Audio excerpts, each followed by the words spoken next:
আজ মঙ্গলবার 3/3/26 ইংশনের রাত 10টার পরিবর্তে 11টা। আজকে একটু লেট করে ক্লাসটা আরম্ভ করলাম। একটু আলোচনাও হয়তো একটু দীর্ঘায়িত হতে পারে। সেই সুবাদে 17তম ক্লাস, এলএম কোচিং সেন্টারের 17তম ক্লাস। যারা উপস্থিত আছেন সকলকে শুভেচ্ছা এবং অভিনন্দন জানিয়ে আজকের ক্লাস শুরু করছি। আজকের আমাদের ক্লাসের রুটিন ছিল মায়াজমেটিক এবং এই 5টা মায়াজম নিয়ে আলোচনা করার, যেগুলো এর আগেও আমি আলোচনা করেছি। আজকে মায়াজমটা কি এবং শরিক মায়াজম নিয়েই আমি আলোচনা করে শেষ করার চেষ্টা করব। সুতরাং মনোযোগ সহকারে একটু বারবার দেখবেন এবং নিজেরাও মনে রাখার চেষ্টা করবেন কিভাবে আমরা মায়াজমগুলো চিহ্নিত করে আমরা চিকিৎসা করতে পারি। চলে আসি মায়াজমটা কি, এবং দেখবেন যে সকল তরুণ রোগ দ্রুত আরম্ভ হয়, তাড়াতাড়ি শেষ হয়, ওষুধ ছাড়াও হতে পারে, ওষুধ দিয়েও হতে পারে, এবং যদি কোনো বাধা থাকে সেটাকে আমরা বলবো মায়াজম।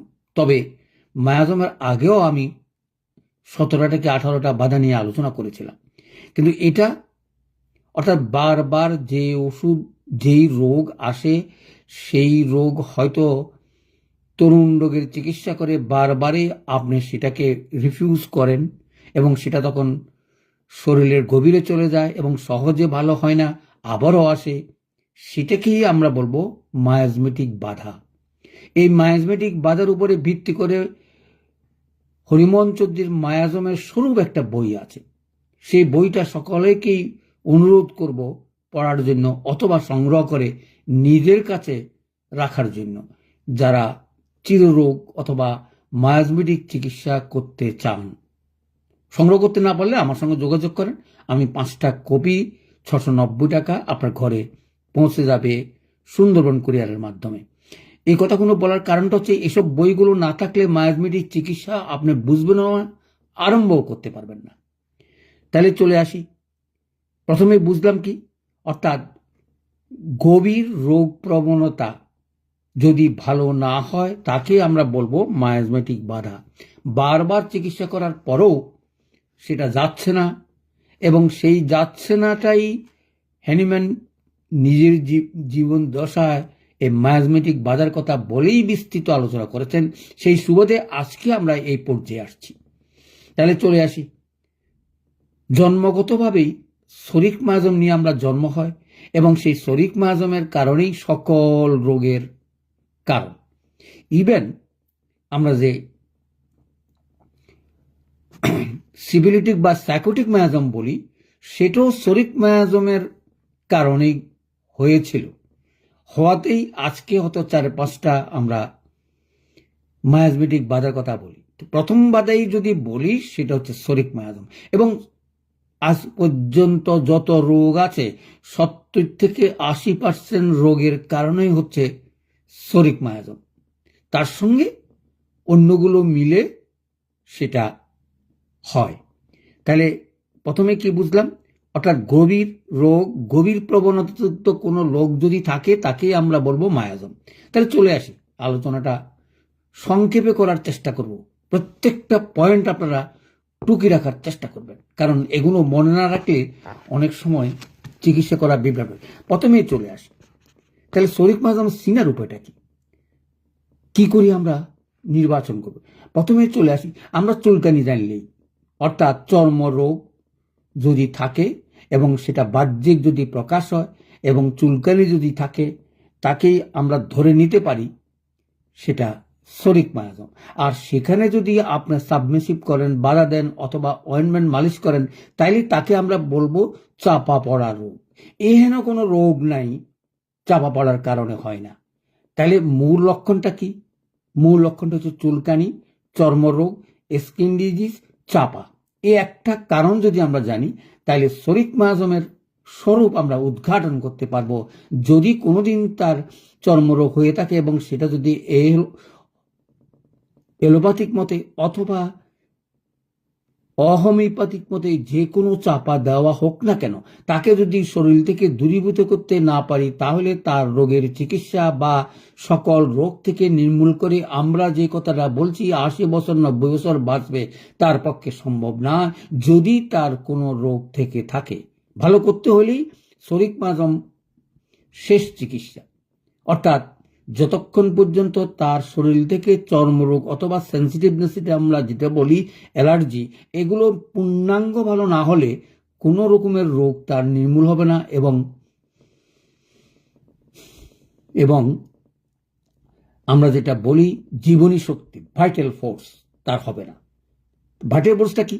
ভাইটাল ফোর্সটা হচ্ছে যে কোনো রোগের প্রতিরোধ করার ক্ষমতা শরীরে যদি থাকে, তাহলে কোনো সময়ই তার অ্যাকুইট রোগ অথবা সংক্রামক রোগ অথবা অন্য কোনো রোগ হওয়ার প্রবণতা থাকে না।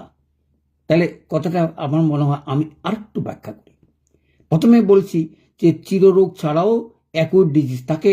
অ্যাকুইট ডিজিজ নানা কারণে হয়ে থাকতে পারে, সংক্রামক অথবা অন্য কোনো উচ্ছ্বাসের কারণে, সেগুলিও ভালো হয়ে যাবে যদি তার শরীরে ভাইটাল ফোর্স অথবা জীবনী শক্তি সক্রিয় থাকে, তাকে বাধা দিবে। সেই বাধার কারণে তার কোনো রকমের এই অ্যাকুইট রোগও হওয়ার সম্ভাবনা কম থাকে। তাহলে ট্রিটমেন্টটা কি? দেখুন, আমরা হয়তো টনসিল ভালো করে ফেললেন, কিন্তু তার মূল চিকিৎসাটা করলেন না, তাহলে টনসিল আবারও হতে পারে। কিন্তু টনসিল ভালো করার পরে যখন শরীর মাজমে আঘাত দিয়ে তাকে দীর্ঘদিন আপনি যেই ওষুধেই আসুক না কেন, শরীর মাজমে ট্রিটমেন্ট করে যখন ভালো করবেন, দেখবেন সকল সমস্যার সমাধান তার শরীরে হয়ে যাবে আপনার হাতেই। তাহলে বুঝবেন কি করে? ওই যে বললাম, ওজন বাড়বে, স্বাস্থ্য বাড়বে, মন মানসিকতা বাড়বে, এবং শরীর মায়াজমের ট্রিটমেন্ট অথবা এই মায়াজমের ট্রিটমেন্ট যদি করতে না পারেন, তাহলে কাউকে একেবারে বলতে পারবেন না যে সে 80 বছর বাঁচবে। আপনাকে মনে রাখতে হবে, শরীর মায়াজমের যদি পূর্ণাঙ্গ চিকিৎসা করতে পারেন, তাইলেই সম্ভব সে 80 বছর পর্যন্ত নিরোগ থেকে বা আরো বেশি বছর পর্যন্ত বাঁচবে বলে আমি আশা করি, এবং সেটাই আমাদের লক্ষ্য হওয়া প্রত্যেকের উচিত। চলে আসে, তাহলে আমরা বুঝতে পারলাম, আমরা একটা সিমটম দিয়ে বুঝতে পারলাম। দ্বিতীয়টা কি যদি বলি, মানসিক। দেখুন, প্রত্যেকটা রোগেরই মানসিক কিছু না কিছু থাকে। যদি ভয় বা দুশ্চিন্তা থাকে, তাহলে আমরা শরীর মাজম বলবো। ভয় বলতে কারো ভূতের ভয়, কারো রোগের ভয়, কারো সঙ্গ ভয়, অর্থাৎ ভয় যদি থাকে, তার সঙ্গে যদি যুক্ত থাকে দুশ্চিন্তা। এবং দুশ্চিন্তাটা কিরকম? দুশ্চিন্তাটা ভবিষ্যৎ নিয়ে, টাকা পয়সা অথবা যেগুলো থাকে যে আমার বোধহয় কিছু হবে না, আমার দ্বারা কিছু করতে পারবো না, এই রকমের মানসিকতা থাকলে বুঝে নেবেন এগুলো শরীর মাজম। এগুলো যখন শরীর মাজমের ট্রিটমেন্ট করবেন, তখন তার আর এই সকল জিনিস কিচ্ছু থাকবে না। কি দুর্দান্ত চিকিৎসা! বলে স্যার, এটা আমরা কিভাবে বুঝবো? বুঝবেন যখনই কয়েকটা রোগী গভীর ক্রিয়াশীল রোগ হয়ে আপনার কাছে আসে, চিকিৎসা করলে দেখবেন যতক্ষণ পর্যন্ত সালফার দিয়ে দিয়ে যাচ্ছেন, যতক্ষণ পর্যন্ত সালফারের তার কিছু কিছু রোগের অথবা লক্ষণের প্রকাশ পাবেন, ততদিন পর্যন্ত তাকে চিকিৎসা করতে হবে। কি সুন্দর ট্রিটমেন্ট! সৌভাগ্য হোক আপনাদের সবার যেন সেই দর্শন হয়। সেই দর্শন হলে আপনি বুঝতে পারবেন কোন সময় রোগী ভালো হয়। আমি একটা স্কিন ডিজিজের রুগী, হয়তো এর আগে আমরা আলাপ করেছিলাম, সেই রুগীকে আমি 60 পর্যন্ত সালফার যাওয়ার পরে দেখলাম তার রোগ অথবা অন্যান্য সকল জিনিস দূরীভূত হয়ে সুন্দর জীবনযাপন করছে। তখন আর তার ডায়াবেটিস বলেন, শ্বাসকষ্ট বলেন, টিবি বলেন, অঙ্গহানি বলেন, কিচ্ছু থাকবে না। আপনি নিজেই বুঝতে পারবেন কি সুন্দর ট্রিটমেন্ট। হ্যাঁ, এখন অ্যাকুইট রোগ, যেটা আমরা বলি সচরাচর জীবাণুঘটিত রোগ অথবা অন্য কোনো ট্রাভেলসে হয়ে থাকে, সেটা হইতে পারে। যদি সেটা রেজিস্ট্যান্স তো পুরা না থাকে, অনেক সময় সেই কারণে তার সেই রোগ হইতে পারে। এবং হলেও সুবিধাটা কি জানেন? একটা কি দুইটা পাওয়ার আপনার লক্ষণ মতন দিতে পারলে নির্মূল না হয়ে আর উপায় নাই। এটাকেই বলে পিসফুল ডেথ। আমরা মরবো, সবাই মরবো, কেউ বাঁচবো না, কিন্তু মরার আগে আমরা যেন বুঝতে পারি যে আমার ট্রিটমেন্টে, অর্থাৎ তার যেন ইচ্ছে মৃত্যু তো আর হয় না, তার যেন মৃত্যুটা শান্তিতে হয়। এটাকে আমরা বলি পিসফুল ডেথ। অর্থাৎ রোগী কথা বলবে, আস্তে আস্তে চলে যাবে, আপনিও বুঝবেন, আর তার শরীরে কোনো কাজ হবে না। এলোপ্যাথিকের ভাষা যদি এখন বলি, তারা এমনভাবে রাখবে এটা মৃত্যু আর জন্মের সঙ্গে কোনো পার্থক্য নাই, কারণ আইসিইউতে দিয়েছেন, সেখানে প্রাণে বাঁচে, অর্থাৎ মরে গেছে, সেটাকে ক্লিনিক্যালি ডেথ বলা হয়, কিন্তু তার হয়তো তার তার তাকে সেই গুলো ছড়ে নিলে সে মারা যাবে। এই বাঁচার কোনো অর্থ নেই। তার কারণ এটাই হচ্ছে এলোপ্যাথিক এবং হোমিওপ্যাথিকের ভিতরে পার্থক্য। তাহলে হোমিওপ্যাথিকের মৃত্যুটা কি? আনন্দের মৃত্যু। কথা বলবেন, তারপর চলে যাবেন। ডাক্তার জানে আপনার ওষুধ আর কাজ হচ্ছে না, অর্থাৎ ওষুধ দিয়ে আপনাকে রক্ষা করা যাবে না। কিন্তু বর্তমানে এলোপ্যাথিকরা কি করে? আইসিইউতে আছে, কথা বলে না, অজ্ঞান অবস্থা আছে, রোগী বেঁচে আছে। আমরা সেই মৃত্যু চাই না। আমরা চাই মরতে তো হবেই। সেই সুবাদেই এই মিশন বা ভীষণ যাই বলেন না কেন, আজকে হয়তো আমি আপনাদেরকে হয়তো এর আগেও আমি আলোচনা করছিলাম শঙ্কর এলএম মিশনের উদ্দেশ্য এটাই, আমরা যেন পিসফুল ডেথ সবার যেন হয়।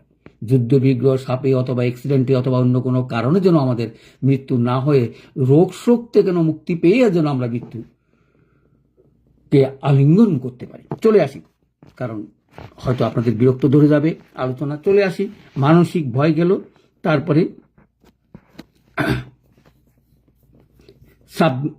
সাবপ্রেসিভ কথা বললাম, মানসিক কথা বললাম, গতি।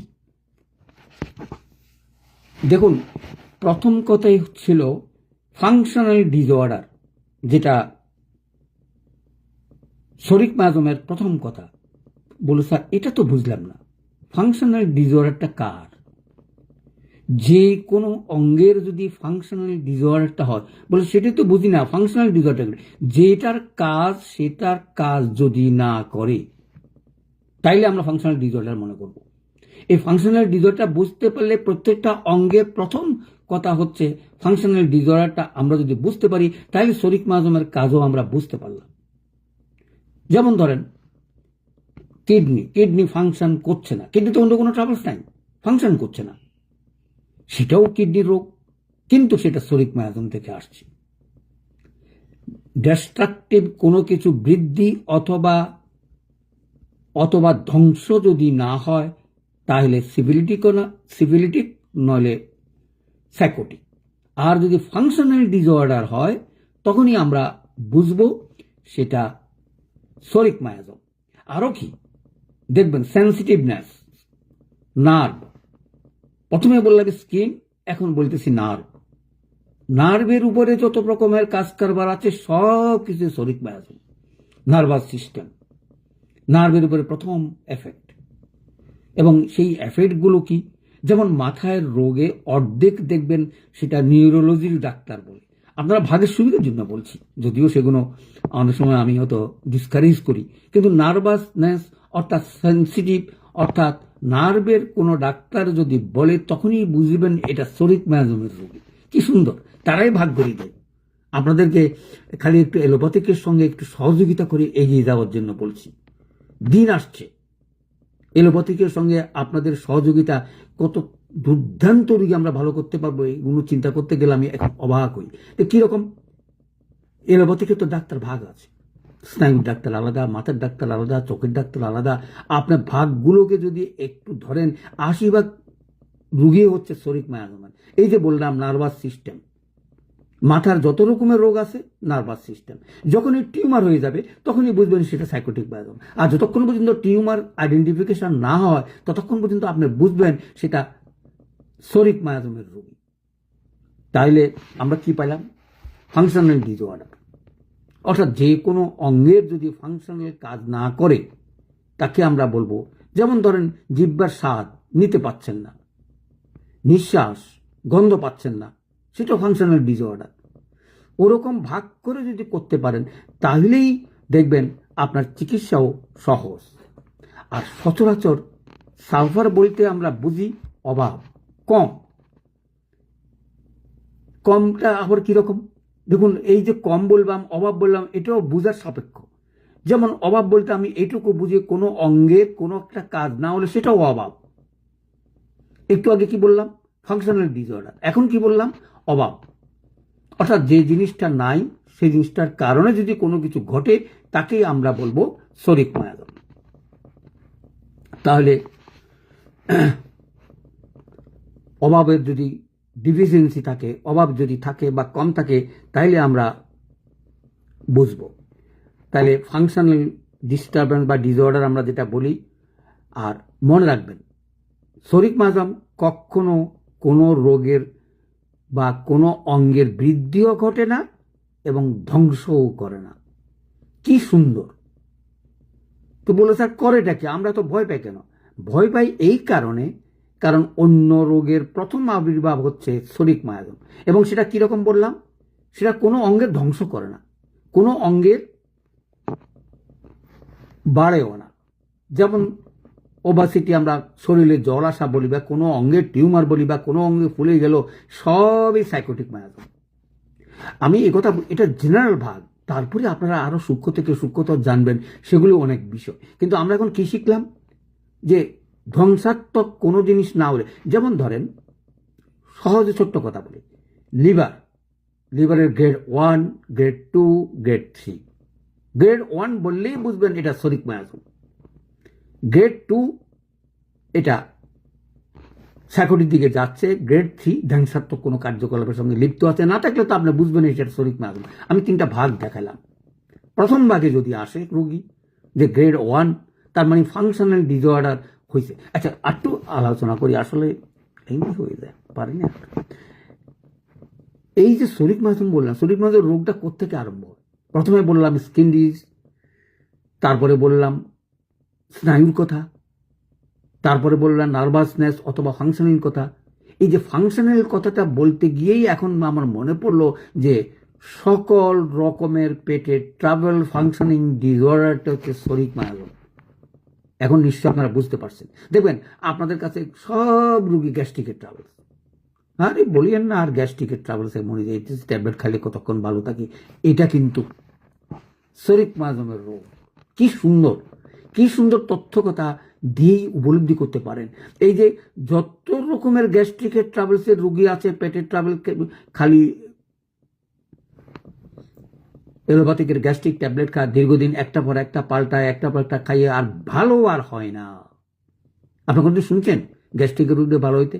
হয় তার আলসার হবে, আলসার থেকে ক্যান্সার হবে, ক্যান্সার না হলে অন্য কিছু হবে, কিন্তু গ্যাস্ট্রিকের রোগী ভালো করার কোনো সিস্টেম নেই। হ্যাঁ, নিয়ম শৃঙ্খলা পালন করলে, অমুক থাকলে সেগুলো হইতে পারে। তাহলে মনে রাখেন, এই প্রথম ট্রাভেলস হলো গ্যাস্ট্রিকের। গ্যাস্ট্রিক থেকে কি হয়?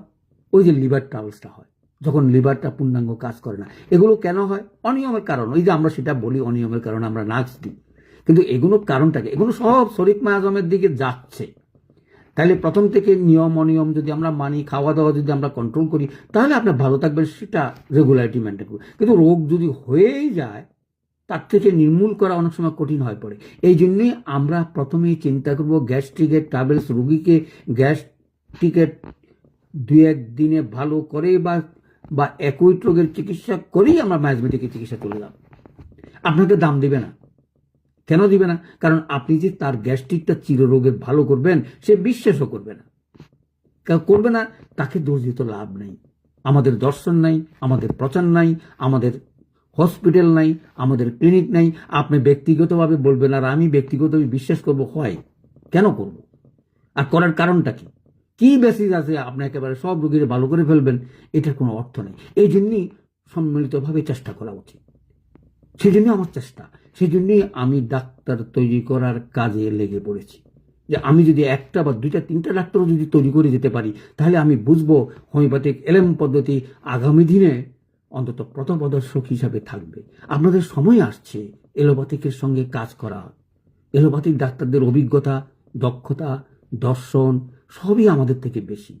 রিচার্জ আর নাই কি জানেন না, নাই একটা জিনিস, তাদের হাতে ওষুধ নাই।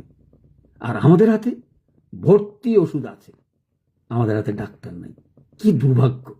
তাদের ডাক্তার আছে, তারাও চিন্তা করে কিভাবে ওষুধ দিয়ে কত কম সময়ে এবং কোনো রকমের ক্ষতি না করে আমরা যেন ট্রিটমেন্ট করি। রিচার্জ করতে করতে করতে করতে এখনো কোনো শেষ নাই। সেই বিশাল বিজ্ঞানের তারা কবে শেষ করবে আমিও জানি না। সেজন্য অসাড় হয়ে পড়ে, অনেক সময় নিজেরাও চিন্তা করে যে শেষ কোথায়, কিন্তু আপনাদের কাছে শেষ আছে, আপনারা চিকিৎসা জানেন না। এটি হচ্ছে দুর্ভাগ্য। চলে আসি, তাইলে কি শিখলাম? যে গ্যাস্ট্রিক মূল কারণ, এই গ্যাস্ট্রিকের থেকে লিভার, লিভার থেকে কিডনি, কিডনি থেকে স্পিন, ওই নিয়ে অঙ্গগুলোর কথা বললাম। একটা একটা করে অঙ্গ যখন আক্রমণ করবে, তার সঙ্গে যদি আরো মায়াসবেটি কয়েকটা যুক্ত হয়, তাহলে তো তাড়াতাড়ি করে যাইয়া হার্ট অ্যাটাক করে। কি সুন্দর শরীরের সিস্টেম! শরীর কিন্তু এত এত জীবনী শক্তি যার যত বেশি, সেই তত বাধা দেয়। তার যেন কিডনিটা নষ্ট না হয়, তার যেন লাংসটা নষ্ট না হয়, তার যেন লিভারটা নষ্ট না হয়। কিন্তু কার বাধা কে শুনবে? আপনি করেন অনিয়ম, করেন অত্যাচার, করেন অহোমিওপ্যাথিক মতে চিকিৎসা, অর্থাৎ যেগুলো ক্ষতি, একটা উপকার করলে আরেক দিকের ক্ষতি আছে, এটা সবাই জানে। কিন্তু আপনাদের ওষুধে, হ্যাঁ, ক্ষতি থেকে আমরা বেরিয়ে আসার জন্য এলএম পদ্ধতি, এবং এলএম পদ্ধতির 1, 2, 3 ব্যবহার করতে কোনো রকম আপত্তি নেই। কারো কোনো ক্ষতি করার ইচ্ছা বা প্রয়াস অথবা আপনার দ্বারা হবে আমি বিশ্বাস করি না। কারণ শরীর প্রতিরোধ করার ক্ষমতা রাখে। আপনার 1, 2, 3 মাত্রেই শরীর হয় কাজে লাগবে, না হয় সেইটা অ্যাবজর্ব করে নিবে, অর্থাৎ ক্ষতি হওয়ার কোনো কারণ নাই। এত সুন্দর দর্শন, এত সুন্দর আমরা দেখতে পাই। চলে আসি, তাহলে কি পেলাম? ধ্বংস করা না এবং বাড়ায়ও না, এবং সবই রোগগুলো হচ্ছে শরিক মায়াজমের থেকে তৈরি। আর কি মানসিকভাবে যেটা বললাম, সেটা হচ্ছে ভবিষ্যৎ নিয়ে ভয়। দেখুন, এগুলো সব কিন্তু রোগের কারণ। অর্থাৎ ভবিষ্যৎ চিন্তা করতে করতেই দেখবেন সে ভয় অস্থির। আর ভয়ের উপরে তো আমাদের ওষুধ আছেই। যেমন দুশ্চিন্তা থাকে, কি কি নিয়ে দুশ্চিন্তা? টাকার চিন্তা, সন্তানের চিন্তা, খাওয়া দাওয়ার চিন্তা, কি করে চলবে ভবিষ্যতের চিন্তা, এই সকল চিন্তেই শরিক মায়াজমা। বলে স্যার, শরিক মায়াজমের চিকিৎসা এগুলি চিন্তা করবে না?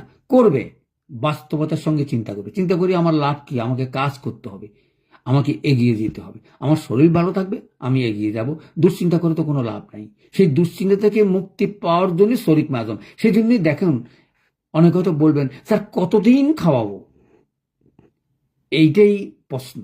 আমি আমি নিজেই ঠিক করতে পারছি না যে কতদিন খাবো। যেমন আমি একটা রোগীর কথা বললাম, তাকে 60 পর্যন্ত দেওয়ার পরে বুঝতে পারলাম তার সকল কিছু মানসিকতা চেঞ্জ থেকে আরম্ভ করে সব কিছু চেঞ্জ হয়েছে।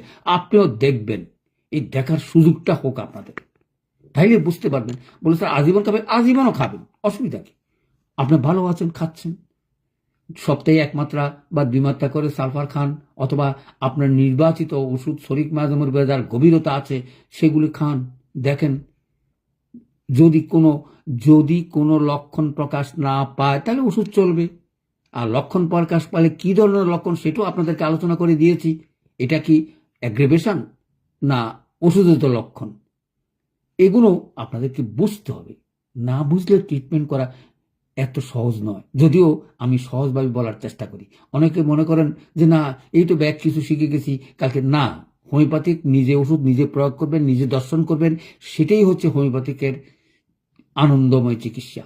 অর্থাৎ আপনি বুঝতে পারবেন, আর কেউ বুঝুক না বলুক, রুগী, আপনি, ওষুধ, এই 3 জনের ট্রায়ালে দেখবেন ডাক্তার হবেন।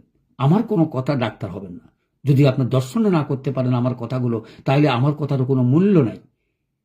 মূল্য হবে যখন আপনি প্রয়োগ করে নিজের চোখে দেখবেন, হ্যাঁ স্যারে বলেছে সেই কথাগুলো। হ্যাঁ, আমিও ম্যাটেরিয়া মেডিকা পরে অবাক হয়ে গেছি। যত রকমের লক্ষণে দেখি না কেন, ম্যাটেরিয়া মেডিকা খুললেই লক্ষণগুলো পাই। এবং অনেক সময় মনে হচ্ছে যে নতুন নতুন লক্ষণ দেখছি, আদৌ কোনো লক্ষণে কোনো ঠিক কিনা। যখনই একটা পর একটা বই পড়তে আরম্ভ করি, তখন দেখি অনেক আমাদের অভিজ্ঞ ডাক্তাররা ঠিক সেখানে ওই কথাগুলো বলে দিয়ে গেছে।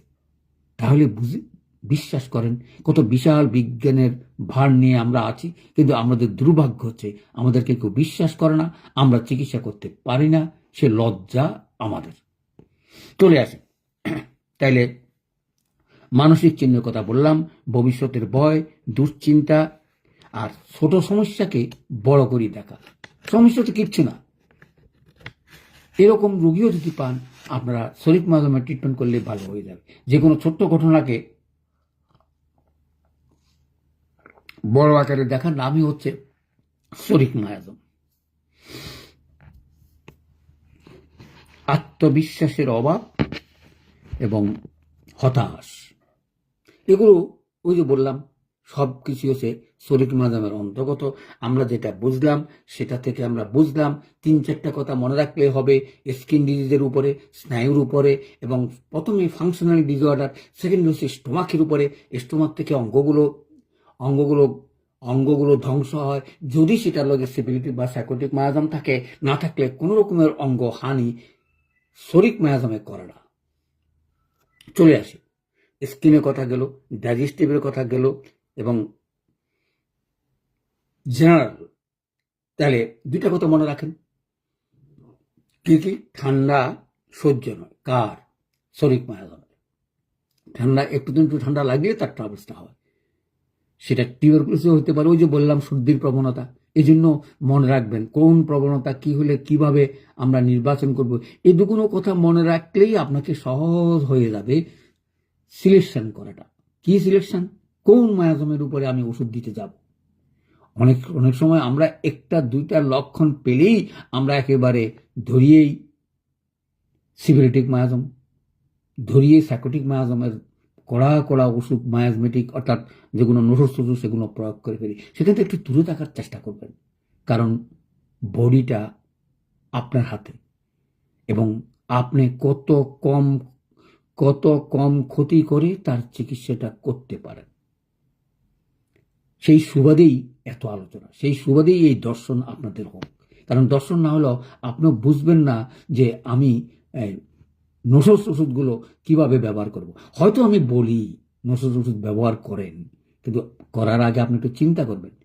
যেমন কার্সিনোসিন ওষুধ, কি সুন্দর কাজ। আমি কার্সিনোসিনের ভয়ে বোধহয় প্রথম 10 বছর আমি কার্সিনোসিন কাউকে ব্যবহার করতাম না, কিন্তু পরবর্তীতে যখন বুঝতে পারলাম এই কার্সিনোসিনেই মেইন ওষুধ সকলকে ভালো রাখার। কারণ আমরা বর্তমান যুগে এমনভাবে এগিয়ে যাচ্ছি যে অনায়াসে কার্সিনোসিনের সিমটম পেয়েই আমরা অনায়াসে 2-1 মাত্রা বা 3 মাত্রা আমরা অনায়াসেই প্রয়োগ করতে পারি। তার জন্য 3-4টা লক্ষণের প্রয়োজন, কারণের প্রয়োজন। প্রথম কারণ হচ্ছে বংশগতি, দ্বিতীয় কারণ হচ্ছে সাবমেসিভ কোনো জিনিস যদি থাকে, এবং দীর্ঘদিন যদি কোনো অঙ্গ আপনার ট্রাভেলস হচ্ছে না, কিন্তু আপনি আপনার সার্ভিস বলেন, সেবা বলেন, মানসিকতা বলেন, আপনি অ্যাডজাস্ট করতে পারছেন না, আপনি আপোষ করে যাচ্ছেন, এই আপোষের তাড়নাই আপনাকে ক্যান্সারের দিকে রূপ নেবে। দেখবেন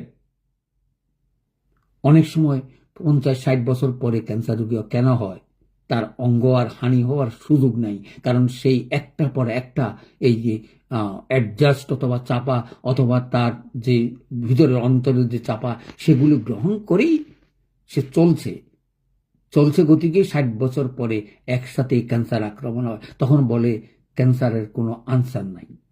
কিন্তু আমরা যদি এই প্রথম থেকে বুঝে উঠতে পারি বা বুঝি এই লোকটার চাপা পড়ার জিনিস আছে, তাইলে আমরা কার্সিনোসিনও ব্যবহার করতে পারি। আমি চলে আসি, আজকে আলোচনার বিষয় হচ্ছে সালফার। আমি এত কথার দিকে যাই লাভ কি? তাইলে আমরা বুঝলাম skin disease, digestive system, general ক্লান্ত হয়ে যায়, ঠান্ডা লাগে, অর্থাৎ একটু পরিশ্রম করলে তার আর থাকে না, তারপরে ক্লান্তি হয়ে যায়, মর্নিং সিক। দেখুন এগুলো হচ্ছে লক্ষণ। এগুলো আপনারা যখন শরিক মায়াজম পড়বেন তখন অনেকগুলো লক্ষণ তো মনে রাখার চেষ্টা করবেন। সকালবেলা দুর্বলতা লাগে, প্রথম এরকম মনে হয়, যেমন আমরা অ্যাডভান্স স্টেজে বলি মর্নিং সিক, ঠিক ওই রকম আপনারও কোনো রুগী যদি দুর্বলতা লাগে। আরও একটা কথা মনে পড়লো, ভোরবেলা উঠি পায়খানাতে দৌড়া, অর্থাৎ ভোরবেলা উঠি যাদের পায়খানা হয় এবং বিছনা ছাড়তে হয় রোগের বেগে, আর উঠার পরে পায়খানা, 2টার পার্থক্য মনে রাখবেন। এগুলো একদিন বোধহয় আলোচনা করেছিলাম।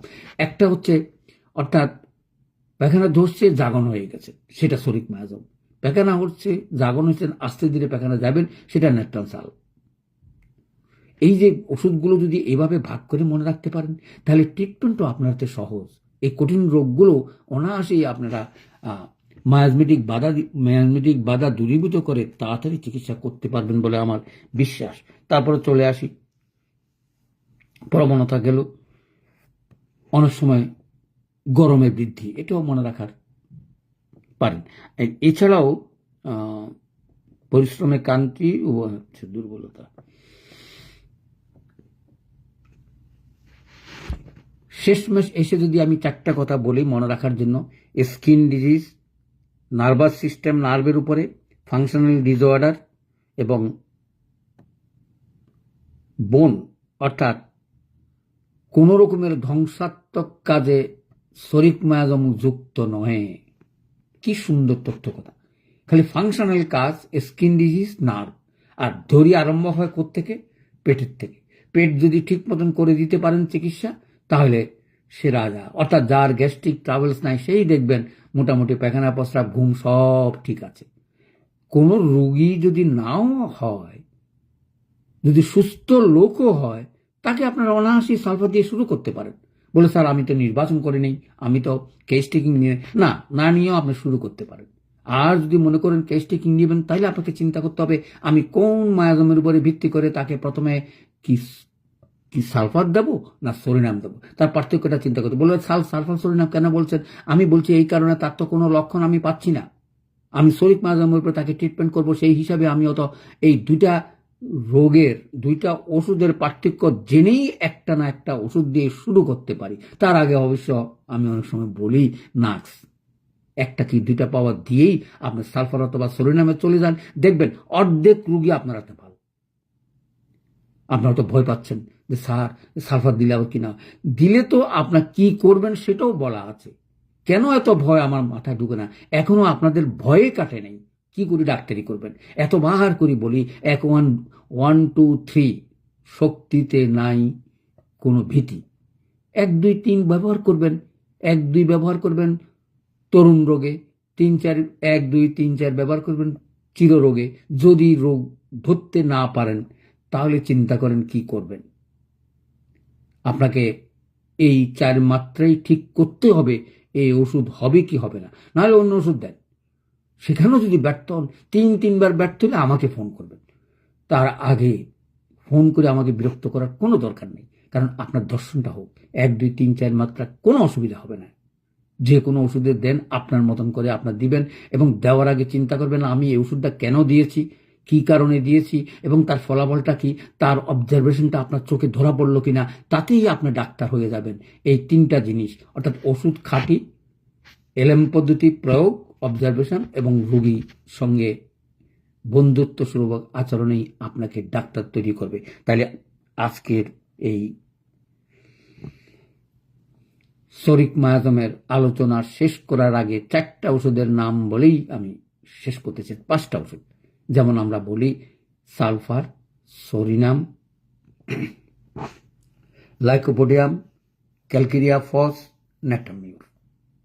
অর্থাৎ শরিক মায়াজমের গভীরতা এই সকল ওষুধে আছে। এর আগে আমার ভিডিওগুলো আছেন, কেউ হয়তো বলে ক্যালকেরিয়া ফস হইয়া ওটা টিউবারকুলোসিসের দিকে গেছে, কেউ বলে ক্যালকেরিয়া কার্ভ এটা স্যাকোটিক হইয়া গেছে।